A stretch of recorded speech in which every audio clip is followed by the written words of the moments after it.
تقع هذه المسرحية ضمن برامج متقدمة في الجامعات التركية لتعليم اللغة العربية. في هذه الكلية لدينا قسم للغة العربية، وكلية الإلهية أيضا لديها برامج التحضيري تسمى باللغة التركية الحاضرلك. تقع هذه المسرحية ضمن تلكم البرامج التي تنشد تطوير مستوى طلاب الأتراك باللغة العربية. هذا ونؤكد هنا على أن تركيا تتجه في خطوات متقدمة من أجل تعريب تعليم كليات الشريعة.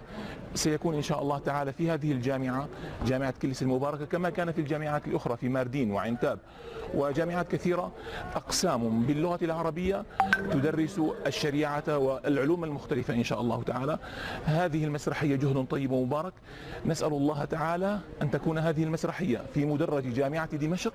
إن الله على كل شيء قدير، ورحم الله سامعا قال آمين.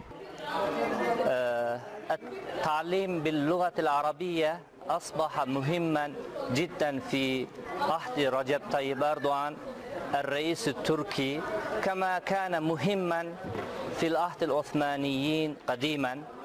كان العلماء في هذا البلاد يؤلفون كتبهم باللغة العربية ويدرسون دروسهم باللغة العربية.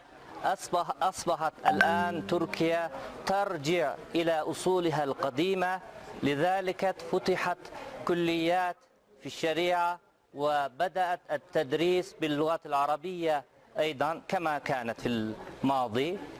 الآن وصل عدد الكليات في بلادنا إلى 100 كبيرة جدا، يعني رقم عالي جدا. سنة كاملة تدرس اللغة العربية في كلية الشريعة. أيضا في كلية العلوم قسم يوجد فيه تعليم اللغة العربية.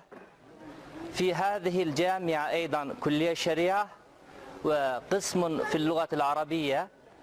تعليم اللغة العربية في مستوى الثانويات والمتوسطة، أيضا حتى في المدارس الابتدائية موجودة في بلادنا. مثلا الطالب يمكن أن يدرس اللغة العربية من السنة الثانية في المدرسة الابتدائية. الآن تعليم اللغة مهم جدا في تركيا. نحن نتعلم في كلية الإلهية اللغة العربية في سنة التحضيرية من أجل دراسة الشريعة الإسلامية في السنوات القادمة.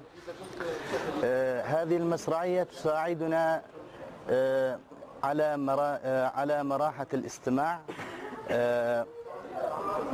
على ماهرة الاستماع، ثم الفهم للغة العربية. شكرا لإخواتنا السوريين المدرسين، ثم الذين قدموا لنا هذه المسرحية العربية. شكرا لكم. أنا صادق أسود، كاتب ومخرج عمل المسرحي سعلوق مكار ومستشار الحمار. نحن اعتدنا من جامعة كلس في كل عام أن تدعينا لنقدم عروضنا بالجامعة، وهذا العام الرابع نحن نقدم فيه مسرحياتنا في الجامعة.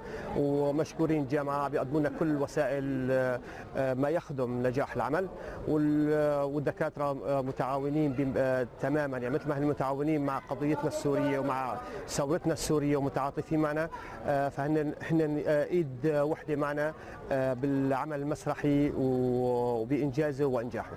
والشكر جزيل للجامعة التركية.